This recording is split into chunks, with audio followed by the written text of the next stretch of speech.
Self-assessment for diastasis recti. Before you begin, lie comfortably on your back with your knees bent and your feet flat on the floor. We're going to check your abdominal wall in 3 places. Once, about 2 inches above your belly button. Second, directly at the belly button.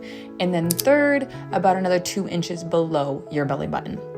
Start by placing 2 or 3 fingers horizontally across the center of your abdomen. Gently lift your head and shoulders just slightly off the floor, like you're beginning a small crunch. You do not need to come up very far. As you lift, gently press your fingertips down into the space between the 2 sides of your abdominal muscles. Notice how many fingers seem to fit into that space. But also, while you're doing that, pay attention closely to how the tissue underneath your fingers feels. Does it feel firm? Does it feel supportive? Or does your hand sink deeply into the abdomen? Repeat this assessment again at the belly button and a few inches above it and below it.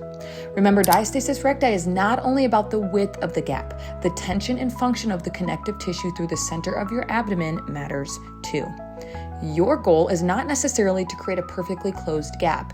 We want an abdominal wall that can generate tension, manage pressure, and support you well during everyday movement and exercise. As you progress, we generally want to see the separation become narrower and shallower, ideally moving more towards that 1 or 2 finger width or less.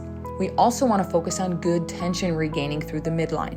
When you press into the tissue, it should begin over time as you work in your rehab and in that closing the gap program or throughout any of your deep core and functional core movements. You should notice that tissue is feeling firmer and more supportive rather than soft, deep, or allowing your fingers to continue to sink significantly into the abdomen. There is not a one perfect number that every woman has to reach when it comes to their diastasis recti gap.